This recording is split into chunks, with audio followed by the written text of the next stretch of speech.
how can we combine different kinds of neural networks and make them solve a problem redundantly, what we call it as the ensembles.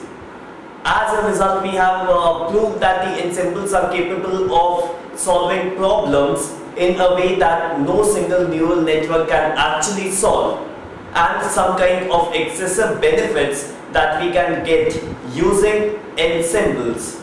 So we'll continue the discussion. There were some integration techniques that we were dealing with. One of the integration technique that is used is called as a fuzzy integration technique for classification problems. We saw that a problem is divided into, the problem is not divided solved using a couple of classifiers. There is an integration that is carried out. Now, what fuzzy integration does is the fact that it tries to carry forward this integration, but the integrator used does some fuzzy computations. It uses some fuzzy computations, the details of which of course we'll not go into, and as a result the problem is solved. So integration was again class specific, where all the classes were being dealt separately, a C1, a C2, a C3 over here, a C4 over here, a Cn over here.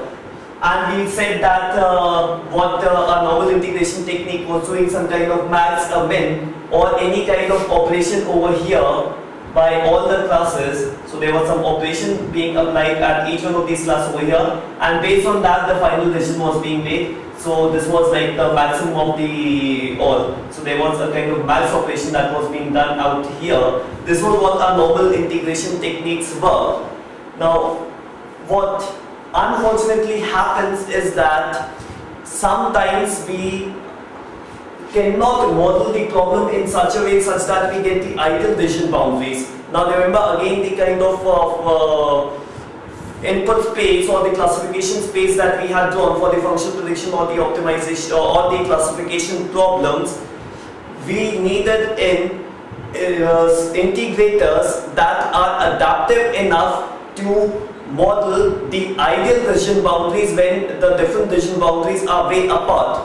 So what the fuzzy classifier does is that it has some base templates, it uses some decision templates, and it carries forward some selection criterion, and then the integration is carried forward and the final system output is produced. Here too, the integration is decision template specific. So that's why another kind, the fuzzy classifier uses this kind of technique wherein it selects a criterion based on which, based on some fuzzy arithmetic, the final decision is made. Another common technique is where I store in some kind of decision templates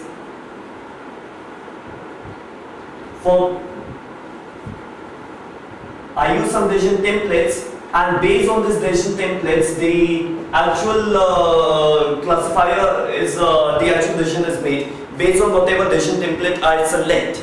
So these are a little more advanced form of integration techniques that I use in the same mechanism. I take in a very simple examples of ensembles. I take in a very brief example of ensembles. Let me say that I had a training database with me. So there was a training database comprising of some inputs and some targets that was already available with me. I need to make an ensemble for this problem. Now for this this problem, let me consider that the problem was classificatory in nature. So now since the problem is classificatory in nature, what do I do? This training data set consisting of inputs and targets. Of course, the inputs, I assume I have normalized these inputs.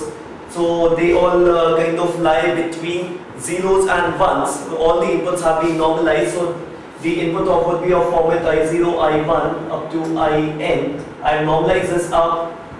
T can be any of the classes C1, C2 up to Ck. So all I do is that I model out the output in such a way such that the target is modeled as a set of matching scores, a set of probabilities that I had dealt about earlier. So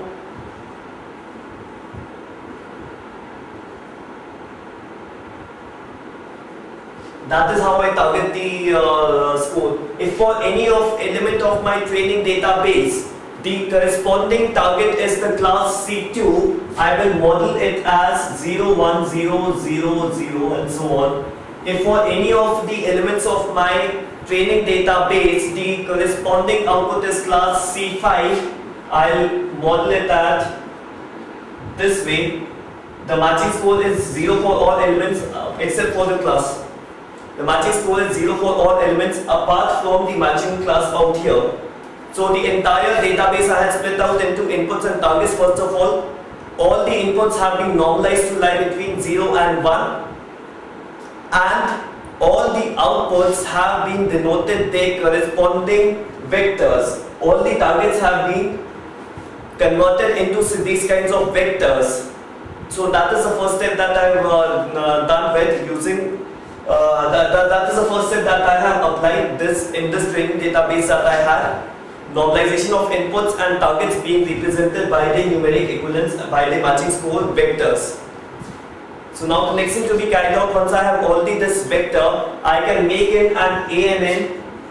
Let me say all the best practices that I have been following. So let me say only one hidden layer, some neurons that I will of course experiment, and of course let me say that I taken a multi-layer perceptron. I taken let me say tansic and logsic as the two activation function of the hidden layer and the output layer. So all those things that you can experiment with. You finally make an NN1, a neural network.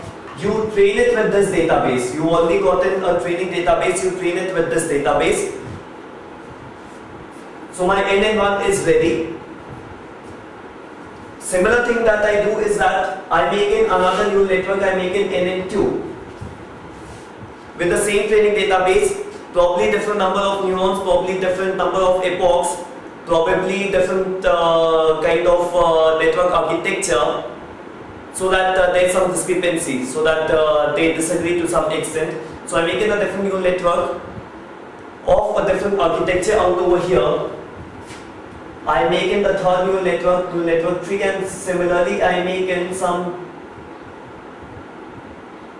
L neural networks out here, all with different architectures, differently trained. Sometimes what we carry out only to make it possible that again I need to make sure that these two things are satisfied. I need to make sure that the experts are as high as possible and the experts they disagree as high as possible. So sometimes what do I do is that I do not train these neural networks with the entire training database. I train them with a reduced database. So let me say I select some out of this entire training database, I selected some M inputs and along with the corresponding targets, and I train them.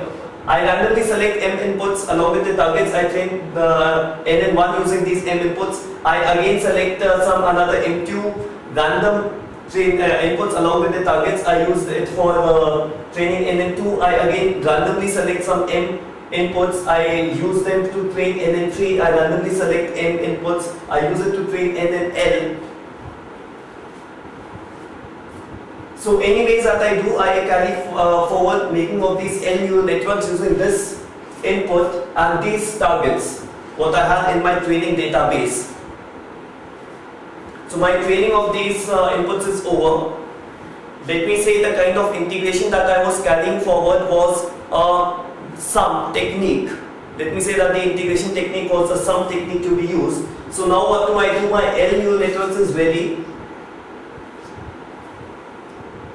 I say that whenever an input is applied, calculate NN1 of that input, calculate NN2 of that input, calculate NN3 of that input, and so on, calculate NNL with the same input. This will give me a vector that will be a k-dimensional vector. Let me say this give me M1, 1.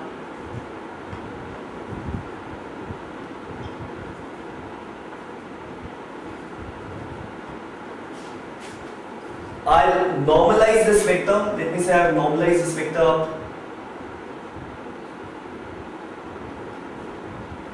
Similarly, I do for all the other vectors. So towards the end, I get this entire vector where each classifier has got one row.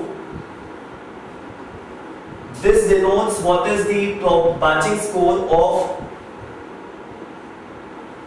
class 2 as seen by the first classifier. So I calculate all these rows, normalized vector outputs for all these classifiers out here. I do it for each one of these classifiers out here. I calculate the matching score and I write them down one after the other. Now the task is of integration, so I need to carry forward the integration of each task. I carry forward this sum, I get M1, I carry forward this sum, I get M2, I carry forward this sum, I get M3. Sometimes it is calculated using summation Wi, Mi for any class, let's say I'll use Wj, Mj for any class I, where W's are nothing but the weights attached to different classifiers. Again, maybe computed using genetic algorithm or any technique as per the gating in functional prediction problem, and then I simply select the maximum out of them. For any input, I select the maximum out of them, which is my final system output. So that is how I would normally work with ensembles using this architecture. That is how I would generally, that's how I would be generally working out when I'm using ensembles. The other techniques would be quite similar in nature.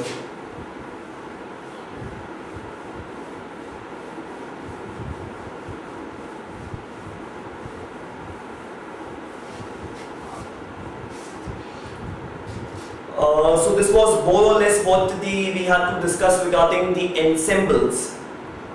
Now another thing that we had fairly discussed was the modular concept of modular neural networks. We said that we'll be introducing some kind of modularity into the problem, and using this modularity into the problem, we would be seeing as to how the problem can be solved. So let me take in a very brief, a very simple example in this class of modular neural network. What I do forward is that I say that the complete function prediction problem that I was trying to solve was very complex.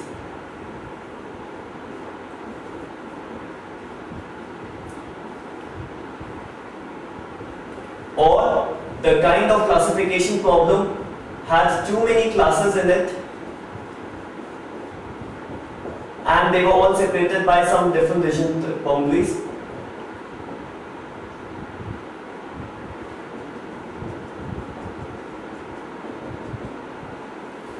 And there was some intermingling, of course, where it is very difficult to draw all these decision boundaries out over here, and it is very difficult to have this kind of functional prediction being estimated, and a single neural network will not be able to bear this complexity.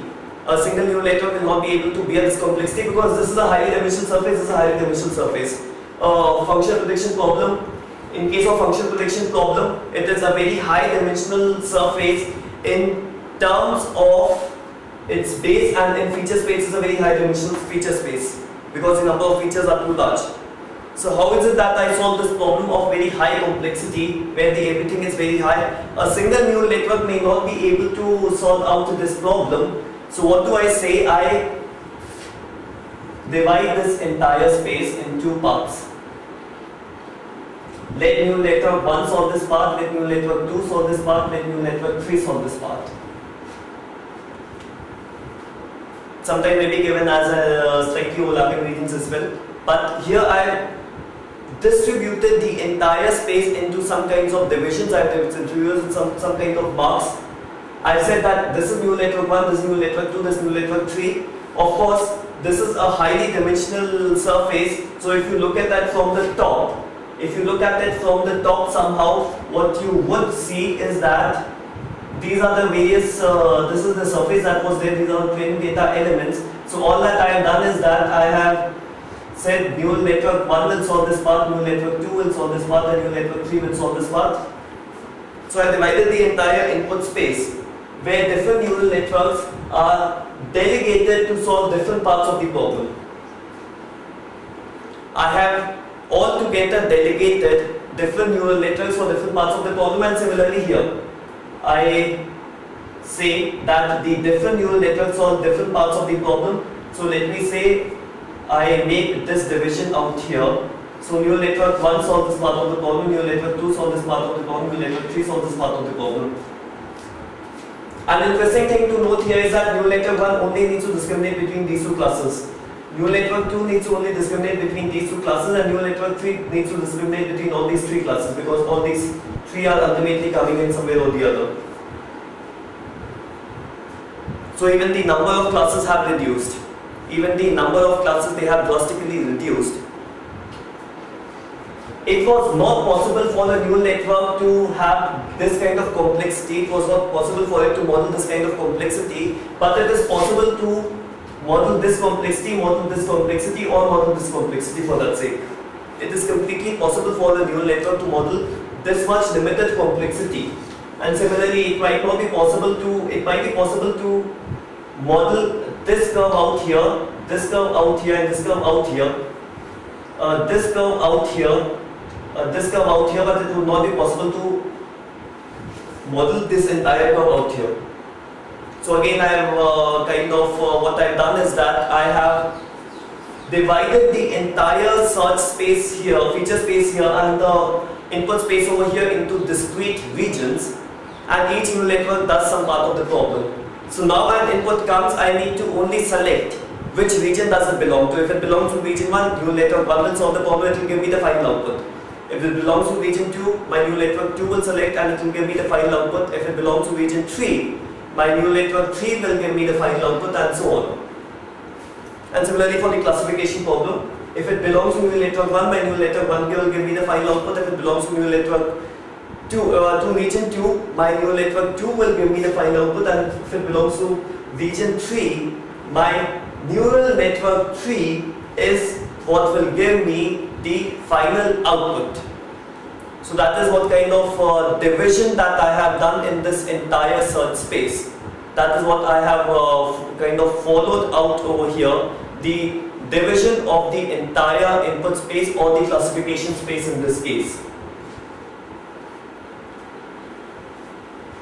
So now the rest of the part is quite conventional in nature. In this model of the modular neural network, it happens to be conventional in how do I proceed around with solving this kind of problem using a modular neural network architecture, and that states that first I need to divide the search space into regions.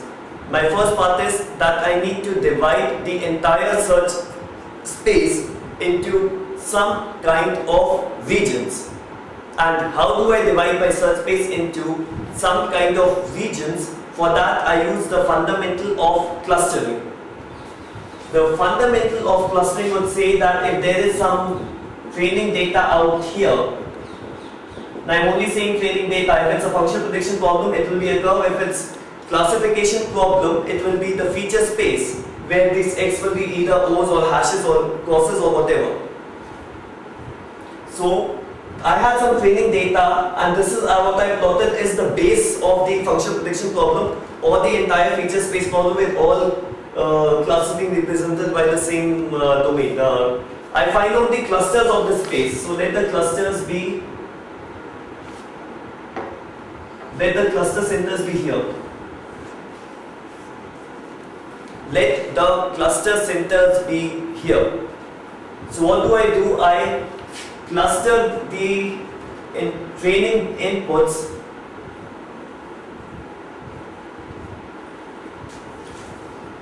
I cluster down all the training inputs, and I get in a set of centers Ci. Let me say I made in k number of, I cluster them into k parts, so I'll get k number of cluster centers.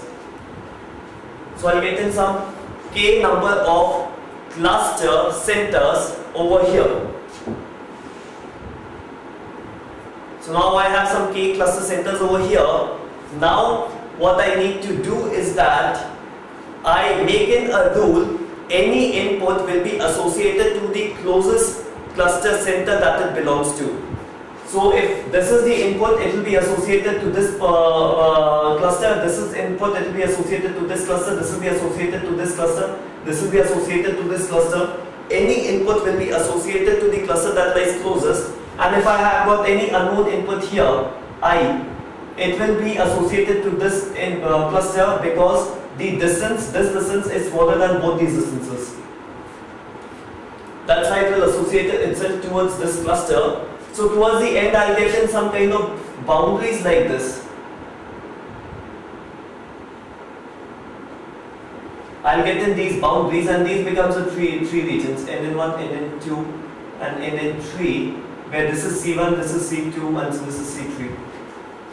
So that is how I divide my cluster space. This is exactly how I divide in my cluster space using the training data. Now again, what the complete algorithm would go about, I had some kind of training input along with the targets that was already available with my DB. I used training input and got the setter CI. What do I do is that I find region for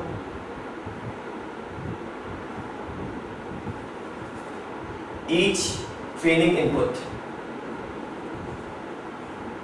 So I train over all the training inputs and I see to which cluster does it belong. I see to it which cluster does it belong. So a simple algorithm would mean like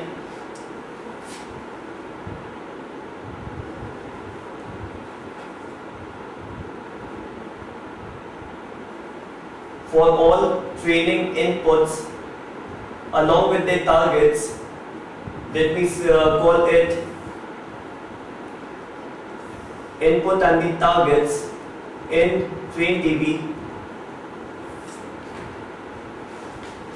I need to find out the cluster to which it belongs, so I say that it belongs to the cluster CI. It belongs to the cluster center, let me say it belongs to the cluster center CI, where I know that it must be at the minimum distance to this cluster center CI. So I'll have that CI minus the input in this input space would be less than any Cj minus the input for all j not equal to I. It will be at the lowest distance.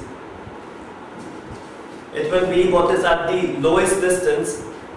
And because of this, what will happen is that I'll get in the cluster center to which it belongs. I'll get in the cluster center to which it belongs. I take in a set of neural network. I take in some K neural networks.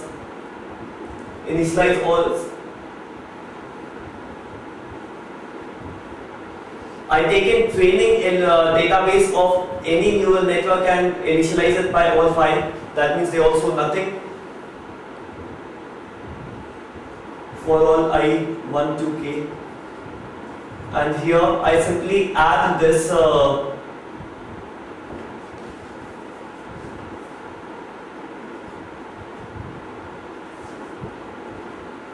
I simply add it to the cluster center to the training database of this neural network. I simply add it to the training database of this neural network. So towards the end of this loop, what I've got is that I've got in k number of training data sets, one for each input. I simply form neural network I for I 1 to k. I simply form I neural networks. I train neural network I with TNN I. It contains both the inputs and the targets, so I train it using this neural network. So like this, my training part is over. The other part is that how will my network perform for any unknown input. For any unknown input, so all I say that for every unknown input, so for every unknown input I in test the database, simply find out the cluster center to which it belongs again. Cn minus I is less than Cj minus I for all j not equal to I. I find out the cluster to which it belongs. I simply find out using the ith neural network what is the output produced, and that is what output I have. That is what output I'll have. If I have my testing database, the outputs available, I can find out the accuracy. So that is how I'll react to any unknown input. Now what's important is that although we have increased the modules to get some kind of computational efficiency to make a complex problem simple, although we have used that, but we cannot do that excessively. The result would be same as adding neurons in self-organizing map or learning vector quantization, or adding neurons in backpropagation algorithm, where the problem would get more localized and generality would be lost. If I keep on increasing the number of modules, again the same discussions that we took up over there, that follows in over here, that if I keep on adding in modules, the problem would get more and more localized, the generality would be lost, where there would be more effect of noise, where the generalized, where the system output solving capability for unknown output with unknown inputs will not be that high, and all those factors will come into the play. So even though I am adding out modularity, I might be doing it at some cost of problem generality. In this case, I am doing it at some cost of problem generality, and hence there is a compromise to be made, but then at some cost of generality I might have made an unsolvable problem solvable, because we know the increasing the neurons is not a solution to solving this complex problem. And again, because of the same fundamental of that we introduced earlier in the concept of modular neural network, if increasing the neurons is not a solution to the problem, the solution lies somewhere else, and that is what we've done here in this kind of division of the input space into some kind of modules. That is how we deal about with this problem.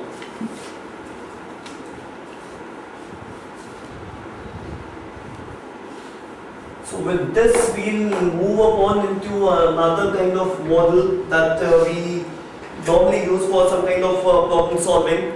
We deal up with another kind of model used for some kind of problem solving. I'll again go into the ensemble class and repeat my discussion in some regard towards what it was that I had a problem.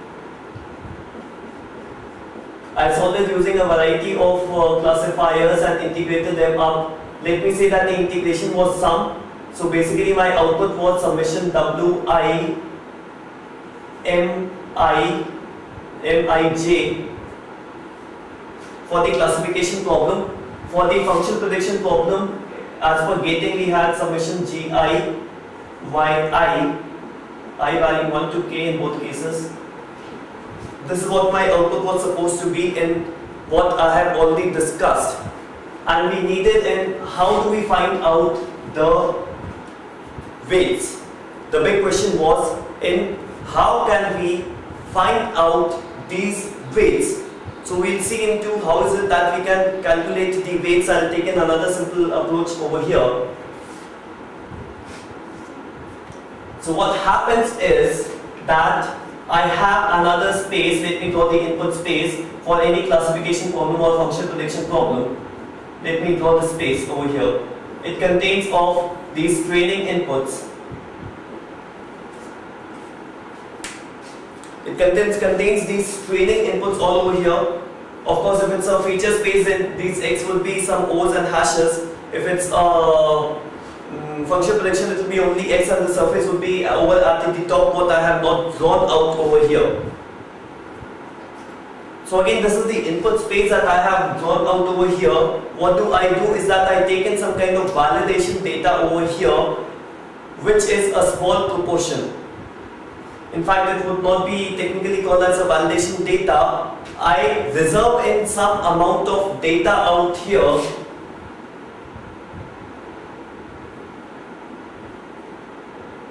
and use these as the templates. As the templates that would be useful for me in calculating these weights. Now what happens is that whenever an input is now, because it's like an ensemble approach, so I have the training database with me, I have the inputs, I have the outputs. I'll formulate all the neural network in the same architecture. I'll formulate each one of these neural networks out over here. Each one of them would go its training cycle, and it will have its own performance measure. Each one of them will go in some training cycle where it will get trained. Now, once the training is over, I need to decide how do I calculate output of any system. How do I calculate the output of any new input that is applied? The output of any new input applied is nothing but this thing.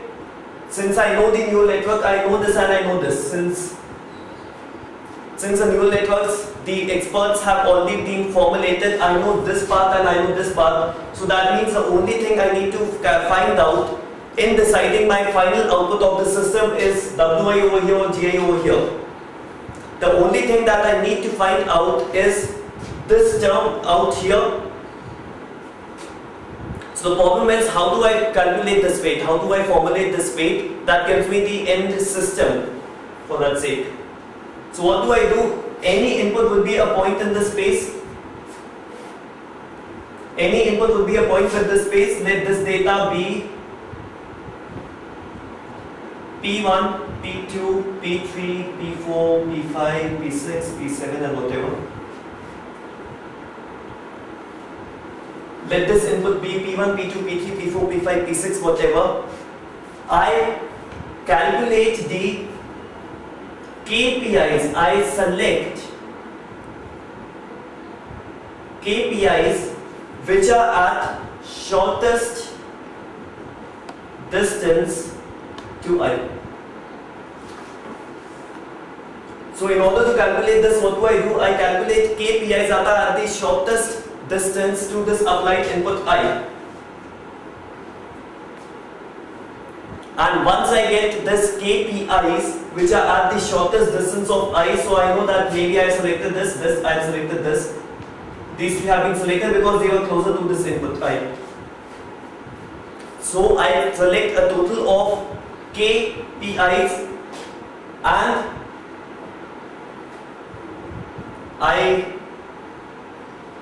I'll select these KPIs, and these PIs would be what I will be using for calculation of my Wi or Gi. These are the, using this I will be calculating my weights out over here. Now for any of the templates, it's assumed that the inputs and outputs are known, because the templates are nothing but they have come up from these courses. These templates are nothing but selections of these courses. Some of these courses were converted to question marks. Since both the input and the output of the courses are known, since both the input as well as the output of the courses are all known, and hence we know the inputs and outputs of question marks, because some of the courses are actually question marks. So we know for any templates we know the inputs and the outputs. So once I know the inputs and outputs, I calculate the error of input. I calculate the error of any neural network J for all PIs, where PI is nothing but a set of input and a set of target. For every neural network, I calculate what is the error for each of these PIs. So what happens is that there are k number of neural networks that are operating. I take each one of these neural networks and I calculate the error at each of these templates. I calculate the total error .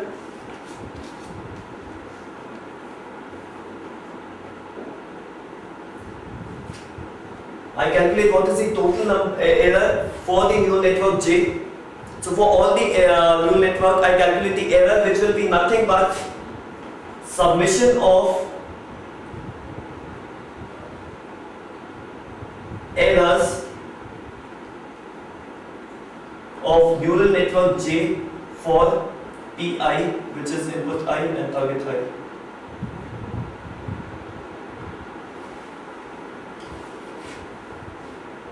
So I know what is the total error of neural network J.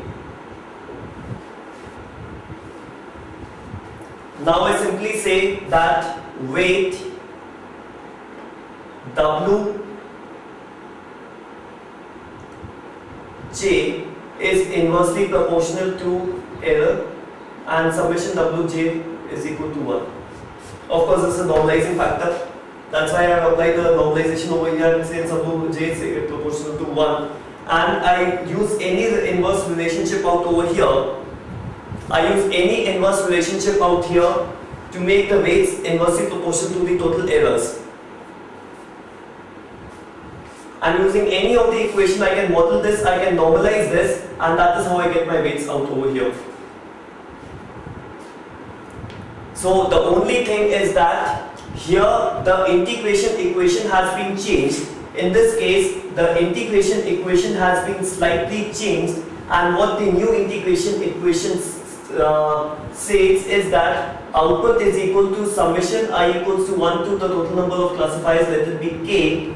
It's summation I equals to 1 to k, the output produced by the neural network I multiplied by the performance or the local performance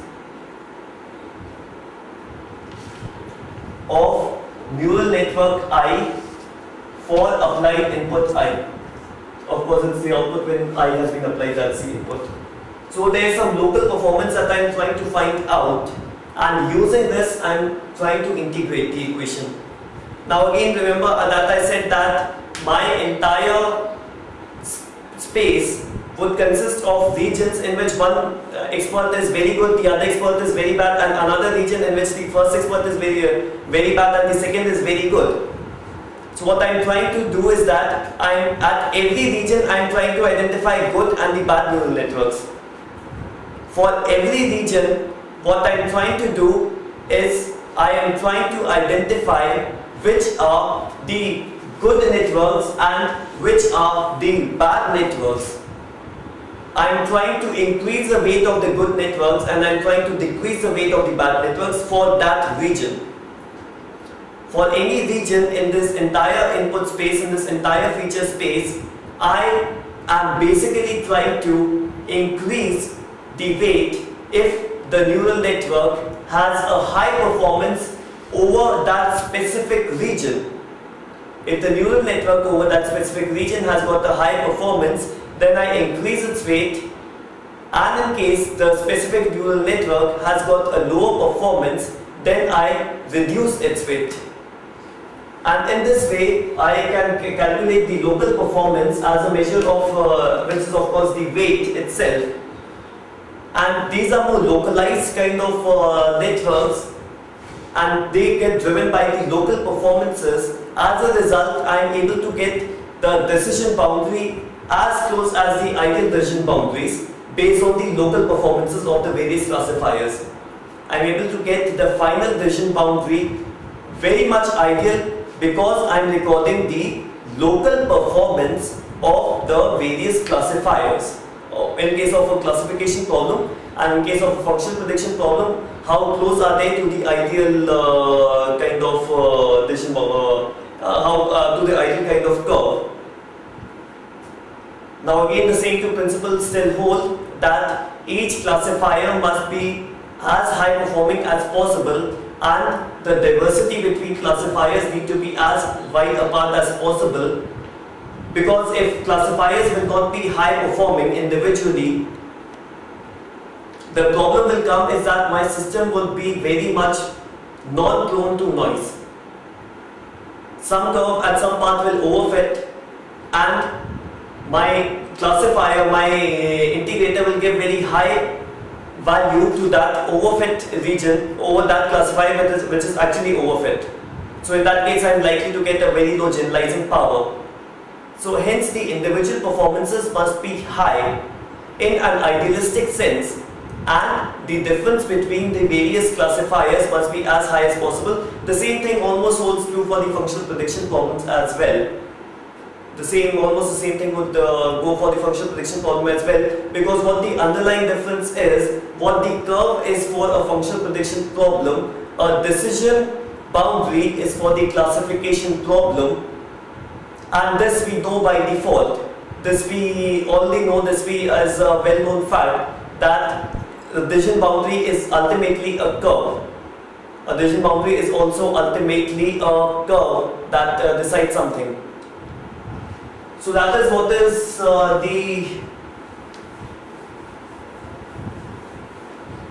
this is how we carry forward based on local performance of neural network. How do we take in our system?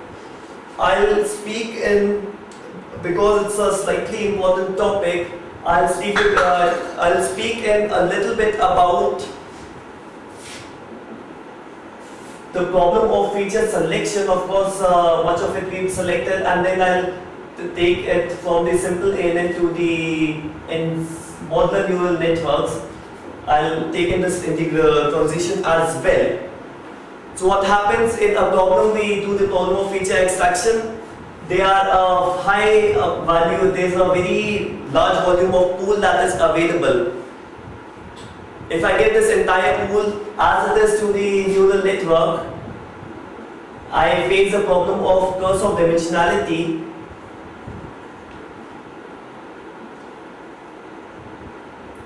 And because I face the problem of curse of dimensionality, I need to short down my features. I need to reduce my features. Now, once I reduce my features, I do not know which feature is to be deleted. I do not know which feature is to be deleted. Some aspects of it, of course, we've already discussed, so I will not repeat the selection. But the best features may not collectively give you a good high performance. The best features may never give you a high performance. It is always the best combination of features that need to give you a high performance. And why do we call so? Because if there are a set of features that are exactly alike, they would be the best features, but it will be equivalent to having only one feature. So the features also need to be diverse apart. The features also need to be very diverse apart when it comes to solving a problem.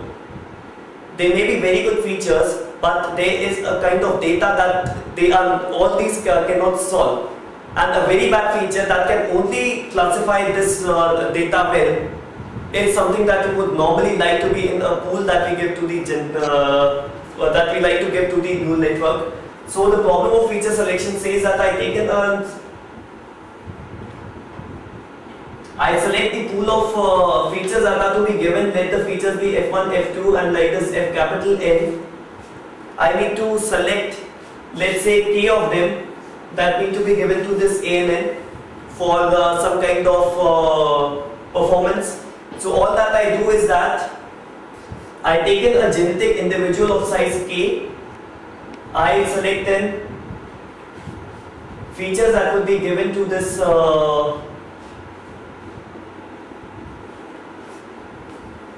I select in the kind of features that will be given to this neural network, and once I select the features that will be given out to this neural network, all I have to do is to solve this problem as a standard genetic algorithm problem, which is simple. Individual representation is done. It's linear individual representation, so swapping criterion, evolutionary operators can be written as it is. Initial population can be randomly generated in the same manner. The part left is fitness evaluation. So for fitness evaluation of any individual I, what do I do is that I make in a training database. From my training database, I select only these features. I select only these features from the training database and make a reduced training input with targets already known. A reduced training input, of course, it's not being vertically reduced, it has been horizontally reduced. It has not been vertically reduced, it has been horizontally reduced in the sense that we do not reduce the number of data items in this data set, but we reduce the total number of features in this data set. We reduce out the total number of features that are there in this data set. So now we got the training input, we'll train the neural network, and once we train the neural network, all that we would do is, after training of this neural network, we would calculate the total error, which will be directly proportional to my cost, or I'll calculate the performance, which will be the indicator of my fitness.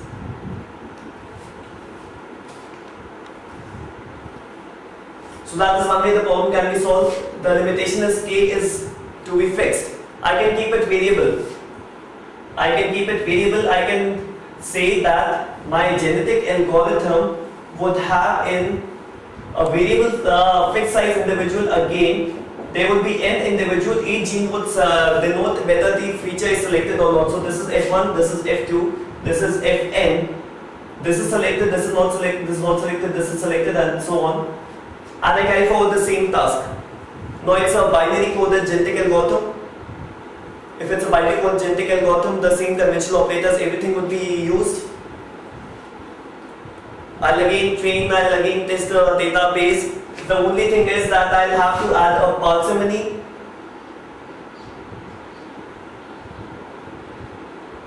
I'll have to add in a parsimony to the number of features.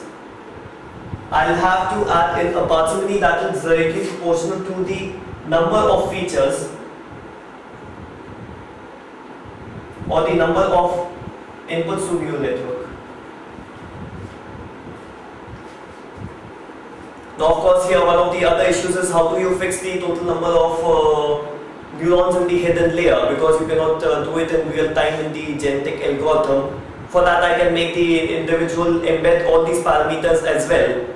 So it becomes a very highly dimensional problem, which also optimizes the inputs given to it. It becomes a completely variable evolution neural network where not even the inputs are fixed.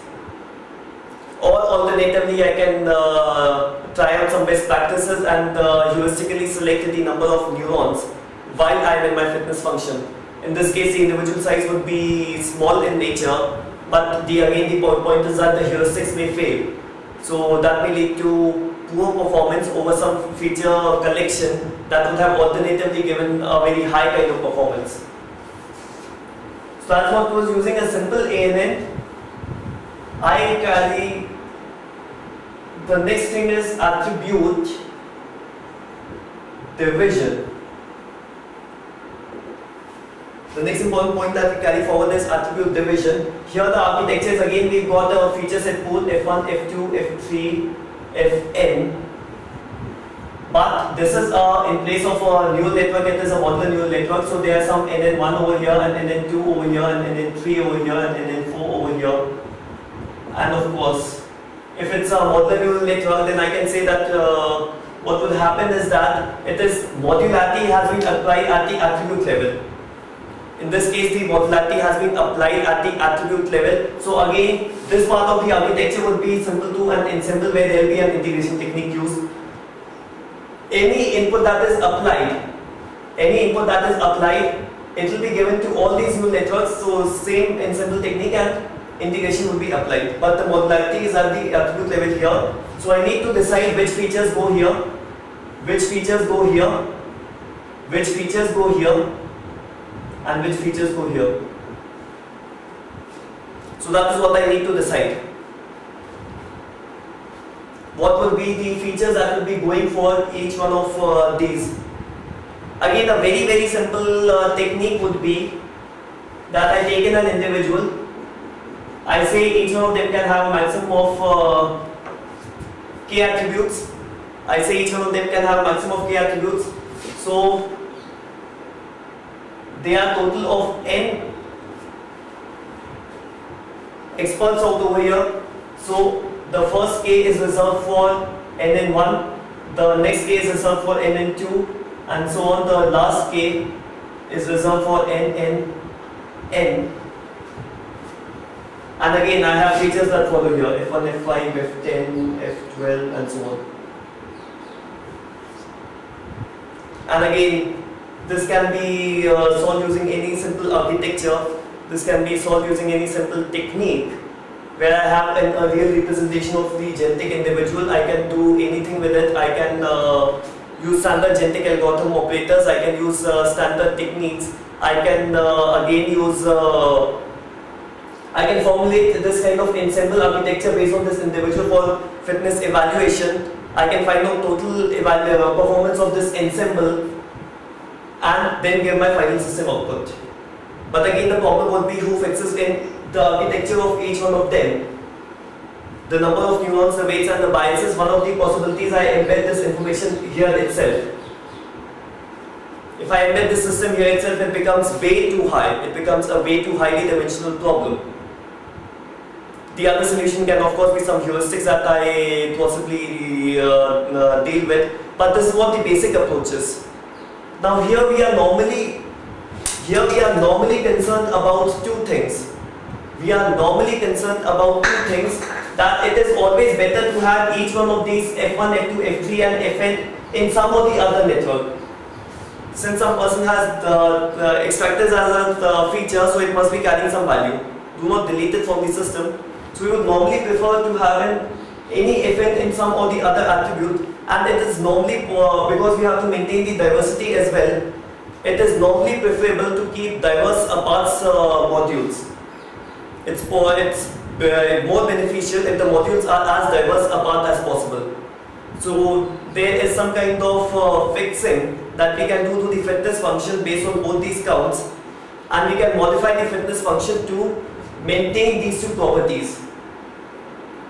And of course we know that diverse modules, each having high architecture, would mean something good for us. It would mean something good for it might give a better performance. Now again, if it can be done over variable architecture neural network as well, where everything gets variable, the entire ensemble is variable. Another thing that can be done is that since it becomes a very big problem if I have evolutionary neural network, I use some co-evolutionary principle.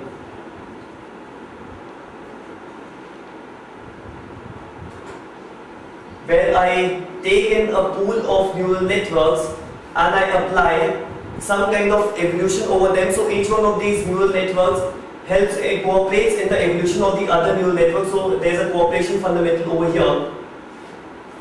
And based on this cooperation fundamental, the dimensionality is reduced. And then of course there is a selection, there is a master GA, but does a final selection of the modules. This thing we'll look at a little detail where we study the evolutionary ensembles. That would be the very next point of discussion. But the only point over here is how we do attribute division, sometimes also known as the problem of feature selection, in case of a modular neural network where this much is an ensemble, this much is purely an ensemble, and here we have applied some modularity at the attribute level.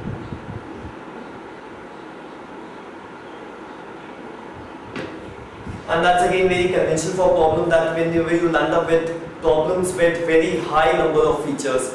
So this is a technique that is normally used in using genetic algorithms to decide how the various attributes need to be divided.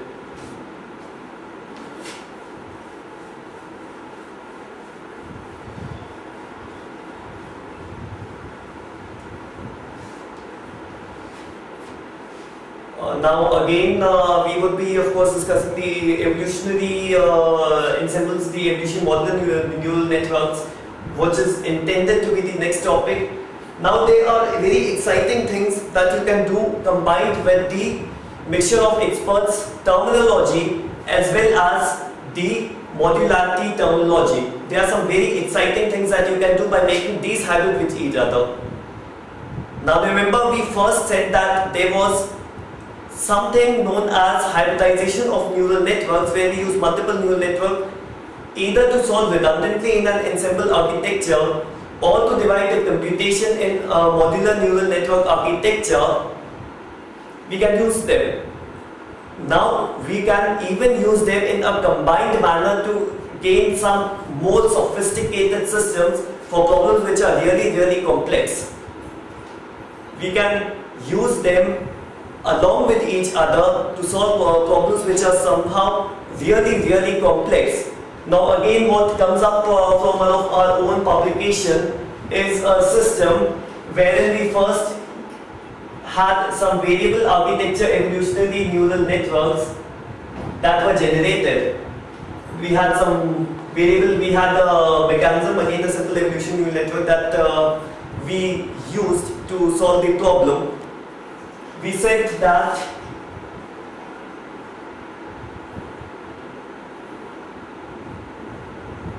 the different evolutionary neural network, on top of it we can have some kind of attribute division.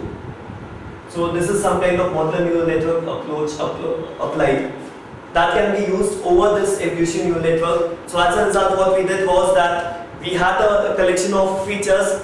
We took some features, we gave it to one evolution neural network for evolution. We took another set of features, we gave it to the other evolution neural network for the evolution. We took another third set of features, we gave it to the other evolution neural network for evolution. Integrated all of them up. Again, integration is not required because integration is required because we are using an ensemble architecture out over here. So there will be some kind of integration technique that will be used. What we did in addition was that the training database size can be very hefty. The training database size can be very hefty. So we said, why not apply an input space modular neural network over top of it. So if this is A, there were 3 A's applied. If this is A, it was applied 3 times. We first selected in some kind of, we divided the entire input space into some 3 clusters that divided the entire training database into 3 clusters.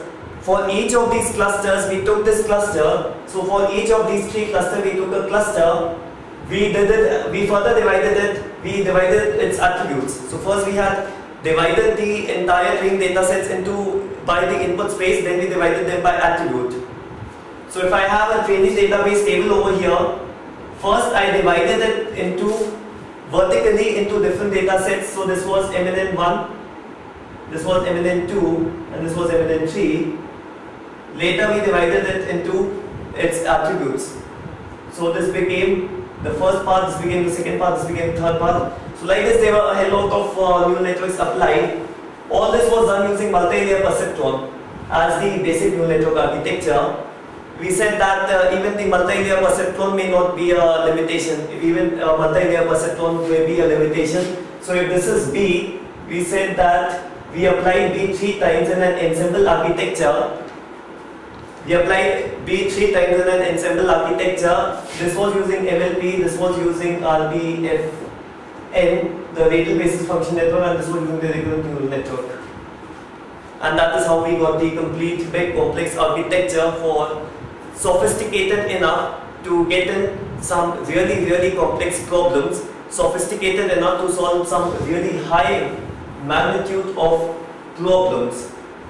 So that was about working out with the ensembles, with modular neural network, with the combination, with attribute division and all kinds of modularities.